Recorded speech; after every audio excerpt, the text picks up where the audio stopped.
Hi. We run a transformation self-assessment, and we've had a lot of people completing it recently. And the one step that people seem to have issue with more than anything else is where we ask about turning priorities into an effective transformation plan. So I thought I'd pull this together to share how you make that transition from this is all the stuff we need to do into an effective transformation plan. Be about 5, 10 minutes at most. So transformation has a critical path, first of all. If you look through our Knowledge Hub, you'll see lots of information about the stages that you need to go through to complete a successful transformation, and it is linear.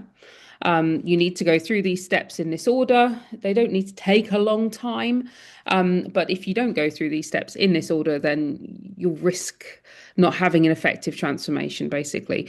But note that this is for transformation, not change. Change, you would need to tweak elements in here, perhaps, but you don't need to go through all the steps in this sort of linear fashion. So there's the description of all of the stages, and the one we're particularly going to focus on is step number 4. So plan and align your transformation using a master schedule. So that's creating not just the activities needed for transformation, but also anything of strategic or cross-directorate importance, anything else that's happening in the organization at once. And that's the difference really between a transformation plan and a master schedule, which I'm going to come on to. So let's, first things first, you've done a gap analysis, you've completed a diagnostic of your organization, and you understand what you need to change in order to deliver your new strategy and to move from one operating model to your future or your target operating model. Okay, so that's where we're at. We know what we need to do.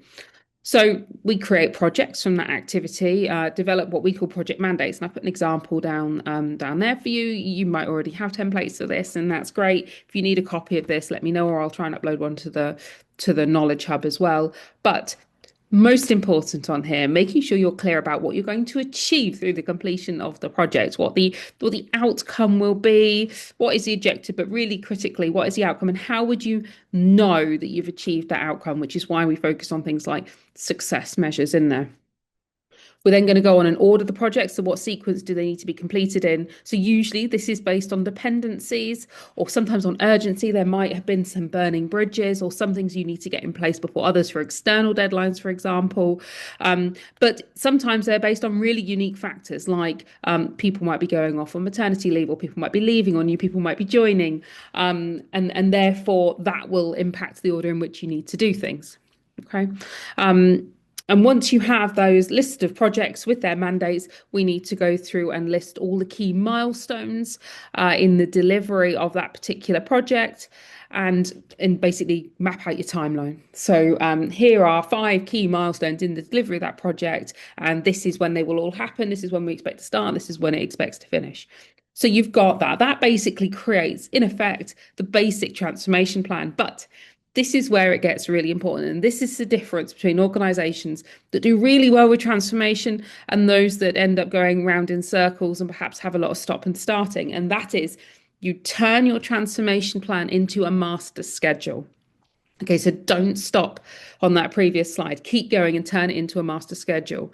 So a master schedule basically puts everything happening in the organization into one master schedule. So it takes all the transformation change activities that you've got going on and it puts them against all the critical business as usual things that are happening. It might be events, it might be staff away days, major conferences, it might be things like end of year accounts, which of course is notoriously not a good time to involve finance in any projects.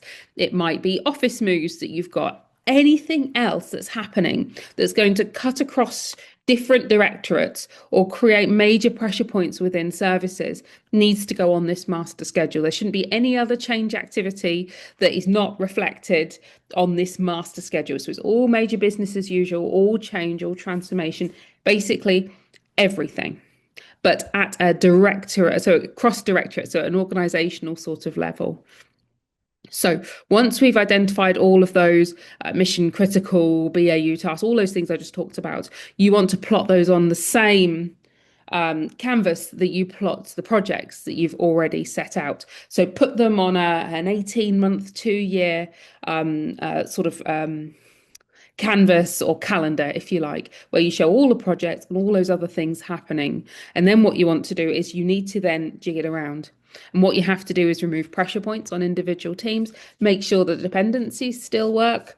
It's got to be something that is realistic to deliver. So once you think you've got something that might be workable, it's really important you go away and talk to the people that do the doing to make sure that what you've created is something realistic. The one thing I can guarantee is no matter how well you do that last step, there will still be changes, timelines will still slip, but there are degrees to which that needs to happen, right? You need to get it as realistic as possible before you start. And that then creates a master schedule from your transformation schedule. Then it's a matter of cascading it. So a master schedule, I've said here, living, breathing document, not literally, but it's not something you do once and ignore. I know things change, priorities slip, priorities change, timelines slip. For example, I was working with a number of housing organisations when Grenfell happened, and the organisations that were able to pivot quickly to do the activities that were needed were those that had a master schedule, so they could see where all their resource and resource was deployed across the organisation, and they could redeploy it effectively. Okay, so things will happen, but whenever things do happen, the master schedule needs to be updated to reflect those changes and understand what the knock-on effect is. So cascading the master schedule then means creating directorate and team schedules that are interlinked. So effectively, you've got a master schedule, which is everything that's cross-cutting across the organisation, all the key things. You need another level of detail for the directorate ones. It needs to draw down from the master schedule, filter out the stuff that doesn't involve that director, and expand on the stuff that's relevant to that directorate, add in it the next level of detail that they need to see, and then that drops down to the team. So the team's schedule then feeds up into the directorate schedule. The directorate schedule feeds up into the master schedule. If things change strategically or from a priorities point of view in the master schedule, that then reflects in the directorate schedule. That then reflects in the team schedule. And this ensures there's complete harmony between where resources deployed in terms of projects and activity across the universe, across the organisation, so that so people are clear on what they're doing in addition to BAU. Okay. So monitoring of the master schedule. So that's how you update it. That's how you use it practically to deploy strategy and improvement. Monitoring it is a quick task. We talk about a technique called redlining. And if you look at the transformation section on the Knowledge Hub, you will see we've got a sort of little guide to master schedules, which talks about how you redline it, which is one way of updating. It should be very quick. Because you've got those cascading schedules, people should be really clear about what's happening in every area of the organisation at any one time. So it's a matter of, is it on track? Is it behind? Is it ahead of schedule? And what's the impact of that? Golden rule here, please, is keep it simple. I've seen people lose months and months faffing around with the technology they're going to use to document and store their master schedule, only to discover then that the teams and the directors, don't have access to edit and change, the various schedules, blah, blah, blah. I've seen Monday.com. I've seen all sorts of other project management software. Stop. Just get it up and running. Use brown paper with Post-it notes and then transpose it into a spreadsheet that people can use, or print it out. Print it out used to be much more feasible before COVID when people worked in offices, but have a spreadsheet. Seriously, it will work fine initially. And if you can find some great piece of software, then that's a great enhancement. But just get it up, get it working. The benefit comes from using it and having it operational, not with the fancy format. That's polishing it later on. Just get it up and get it going. Between us consultants at Dessie, we've probably created and rolled out nearly 100 different master schedules across organisations that have a social purpose. So that's housing, charities, higher education, local authorities, back in the day, probation and health as well.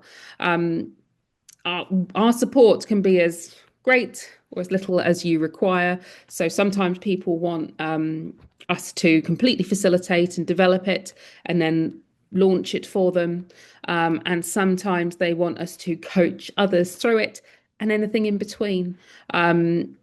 If you'd like some support, then drop us a line on hello@dessie.com and we'll get in touch to talk about your requirements.